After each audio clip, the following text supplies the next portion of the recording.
everyone. Welcome to class number 4 of our series, Conversational English for Beginners. Can you believe we are in class 4 of 8? Wow!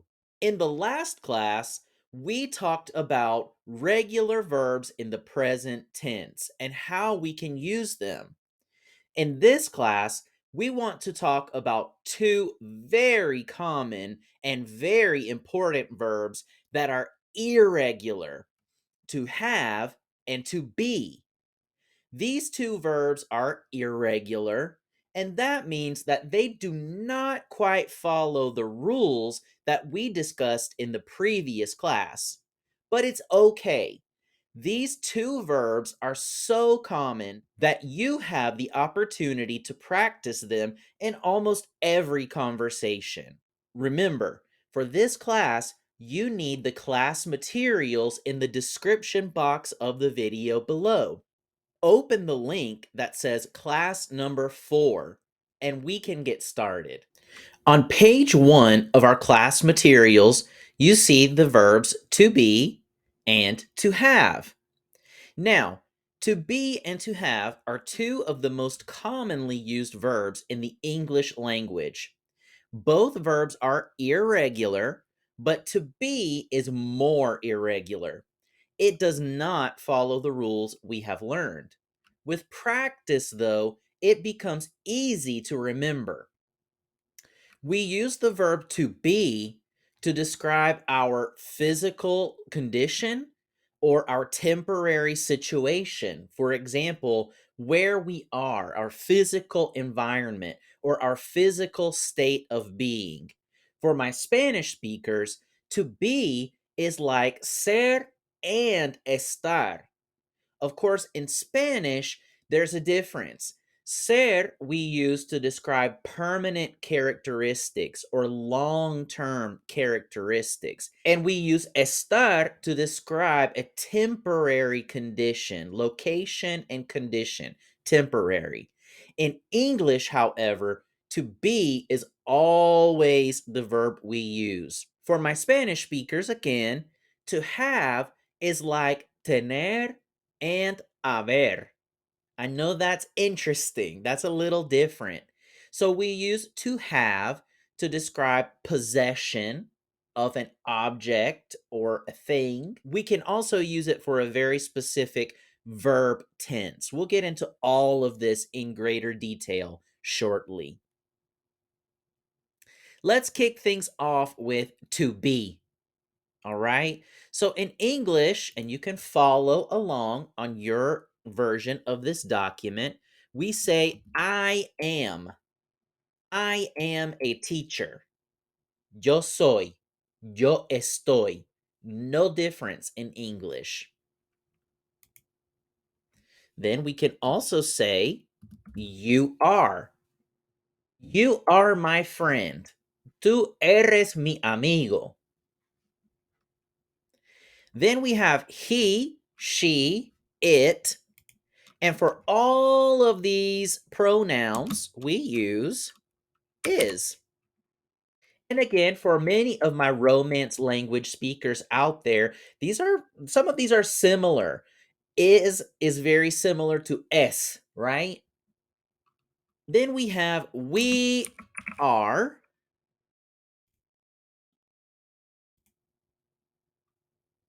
We are studying English. Nosotros estamos estudiando inglés. Then we see the word y'all. In our last class, we talked about this word, y'all, this pronoun, you all. This is very common in the South of the United States. Y'all are. Y'all are learning quickly. Están aprendiendo rápido. Ustedes. Ustedes están aprendiendo rápido. And of course, we have they. They are. So you see here, to be is very irregular, but with practice, I'm sure you have already heard these verb forms, and with practice, you will remember them, no problem. Okay. Then we have the verb to have something. And we say, I have. For example, you can say, I have blue eyes. Yo tengo ojos azules. So we can use this to describe something we have, something we possess. We also say, you have cats at home, right? Can use that as a question. Now, he, she, or it has. So this is similar to our regular verbs. It's a little different, but we add s or we use s in the third person singular. If I want to talk about one single person, I say he has, she has, it has. Okay? And you can create a complete sentence.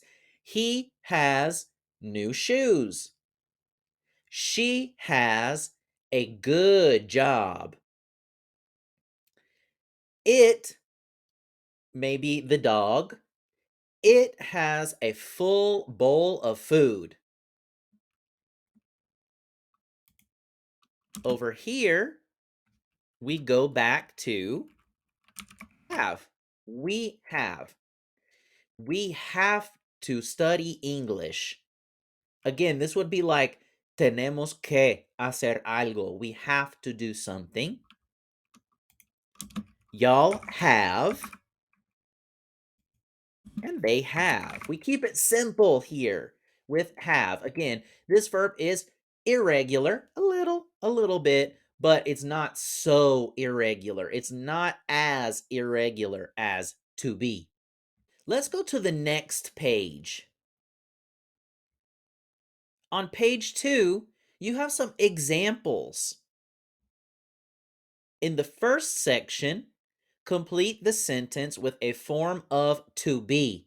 And you can go back and use your notes. I am, you are, she is, we are, they are. Take your time and think.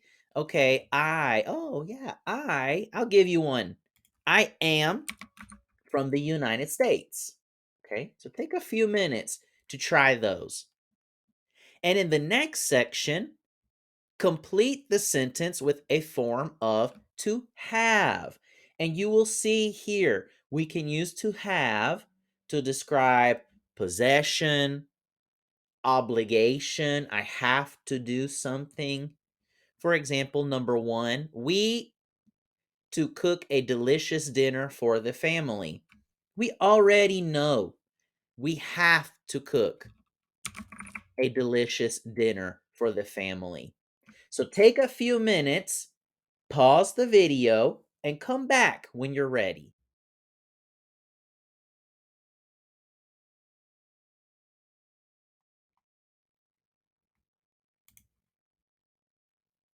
Are you ready?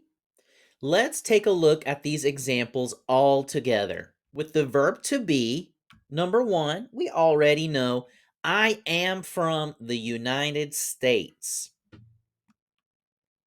Number 2, Maria Elena and I, what do you think? Maria Elena and I include myself, so we are students. Number 3, Roberto, he is at school. Está en la escuela, right? He is at school. Number 4, the books, they are in the office. My cat, I want to talk about my cat, is content, happy, maybe after a nice meal. Hopefully you did a good job there. All of these are very straightforward examples for you to practice. Now, the verb to have, number one, again, we have to cook a delicious dinner for the family. Number two, Naomi blank 4 cousins. Cousins are family members, the children of my aunt or uncle, mis primos o primas. Naomi has 4 cousins. We treat this as a possessive word. She has. They it's almost like they belong. They're a family, pertenecen, right? And number three, he, a boy or a man, he has green eyes. Again, in this case, in English, we use this possessive has to describe certain bodily characteristics because they belong to him. Number four, Carlos and Natalie, they, ellos, have twin girls, gemelas. So Carlos and Natalie are the parents of the girls. They have the girls. Number five, we have a question here. Do you have any pets? We often use the word do to begin a question. And you'll see that in more detail in more examples. But just know that here we have a question and we have the question mark as well. All right. Now we have some practice under our belt. We say in English. That is an expression, under our belt. Now I want to practice some adjectives, some words to describe.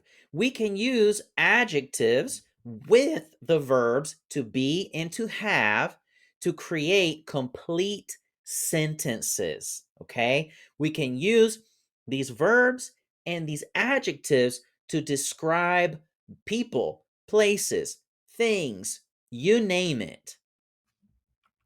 And in this case, on page 3, I have a crossword puzzle, you can see here, as extra practice for my Spanish speakers. Again, I know many of you are Spanish speakers who watch this channel, so this is for you. This is special for you.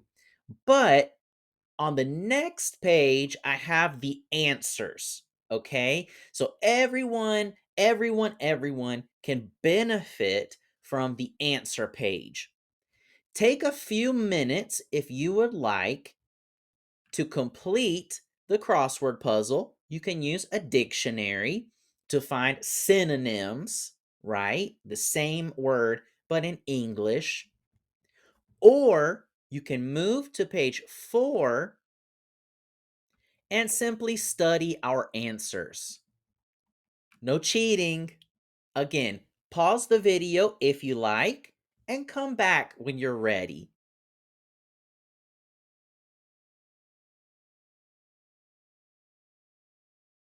Okay, let's take a look at these adjectives together.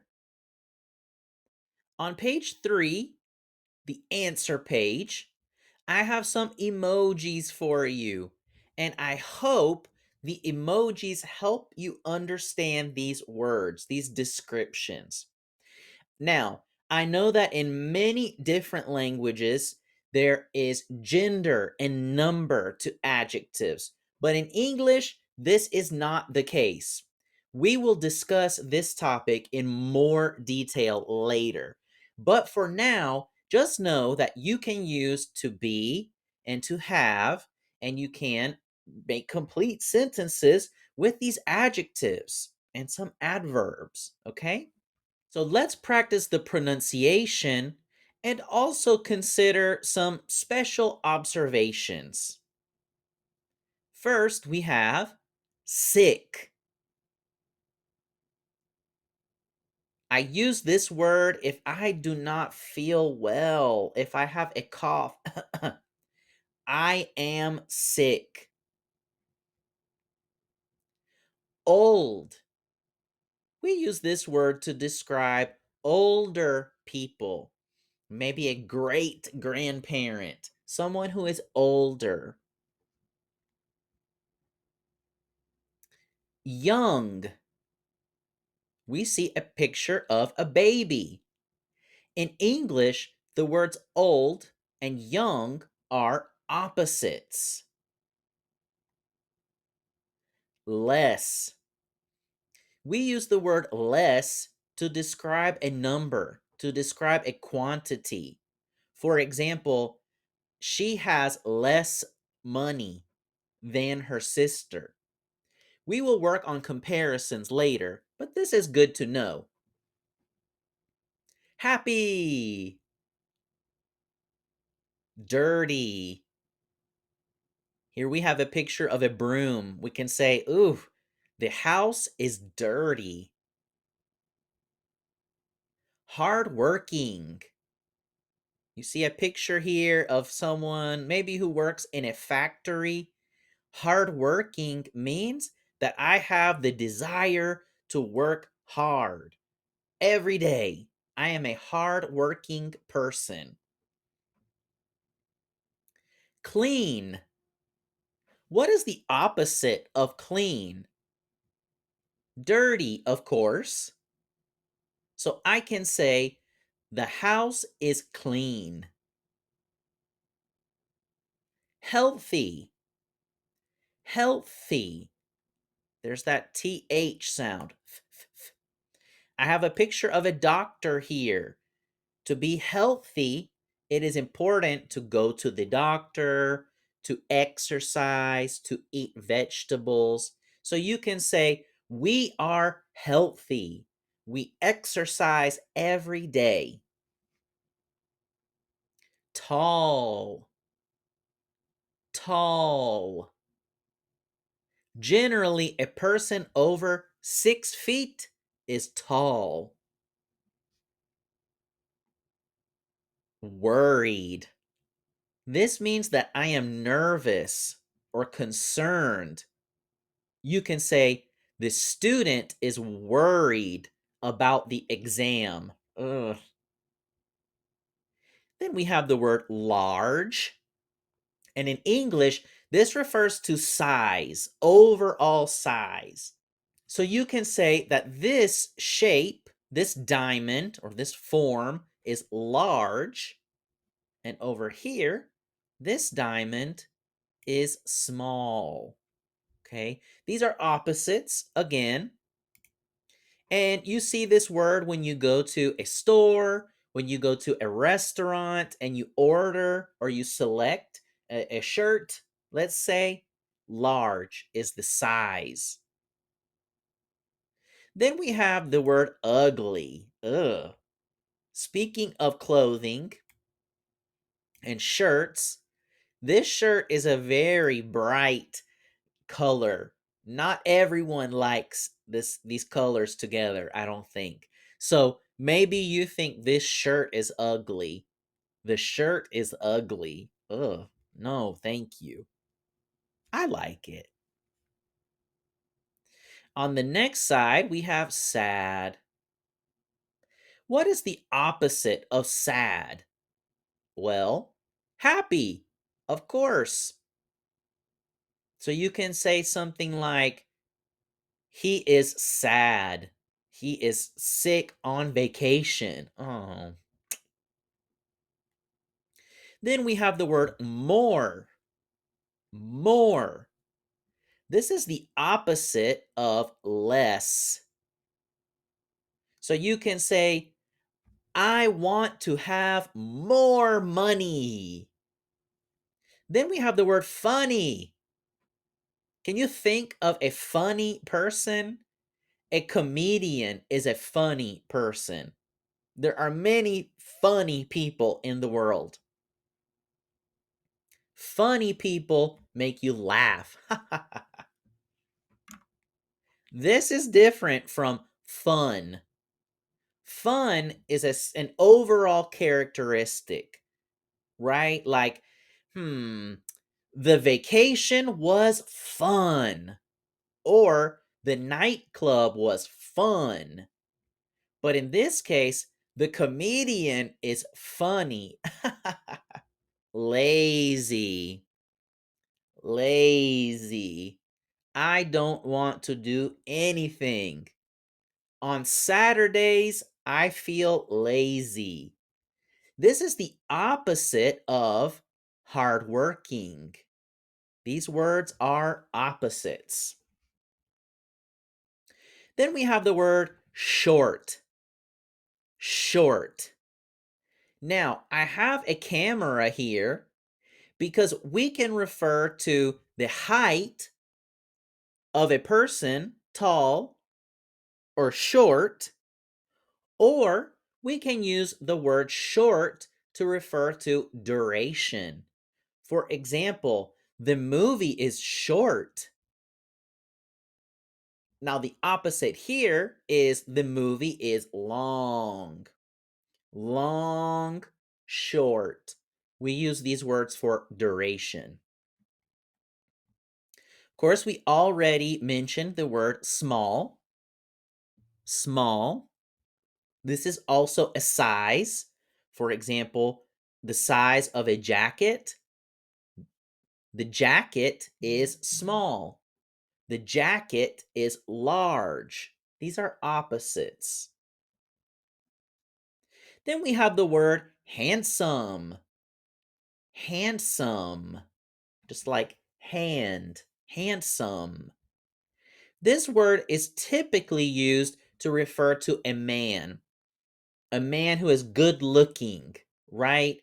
We typically use handsome for a man, and you typically hear beautiful or pretty for a woman, typically. Then we have the word cheap. You can use this word to describe an object. For example, my cup is cheap. Plastic. Not much money. Not expensive. Or you can use the word cheap to refer to a person. A cheap person is someone who does not want to spend money. Then we have the word tired. Tired. Tired. Strong. Strong. Strong. The opposite of strong is weak. Strong and weak. Weak sounds like the week: Monday, Tuesday, Wednesday, Thursday, Friday. These words are opposite. Typically, someone who is strong is hardworking, not lazy. Someone who is considered weak may be sick. We don't know. Maybe that is the reason. How do you feel about these adjectives? Can you think of people in your life who are healthy, handsome, cheap? Are you funny? Are you lazy? Let me know in the comments. Invent some sentences on your own. Again, you can use the verb to be or possibly to have plus adjectives. Easy, right? Now let's consider these verbs and these adjectives in the next activity on page 4. We call this a scavenger hunt, a search, una búsqueda, okay? Typically in a scavenger hunt, you have a map and you go around the room and you search for clues. For this activity, if I am in person in a classroom, I like for you to speak together, right? For example, you must identify someone, a person, who has a dog, is an only child, and so on. In this situation, take some time to consider the examples for yourself. Think of someone in your life who has a dog, or is an only child, who has brown eyes, or who likes Bad Bunny, and write their name in the blank. You can say something like, Mary. Oh, my friend Mary. Mary has a dog. Or, Paulo is an only child. Keep going. Think of someone who fits each description, who matches each description, and consider the examples. Repeat them out loud so that you feel comfortable using to be and to have. You can pause the video here and complete this activity. Then come back when you're ready.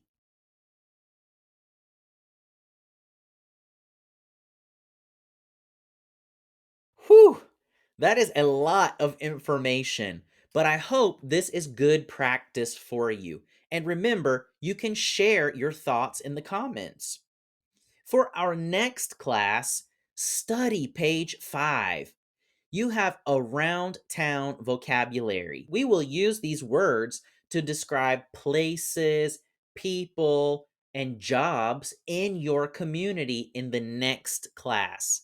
Again, I have some Spanish language translations for my Spanish speakers out there, but also feel free to go investigate these words. Use an online dictionary, that can be helpful. And in the next class, we will use these words in complete sentences. Have a great week, and I'll see you next time.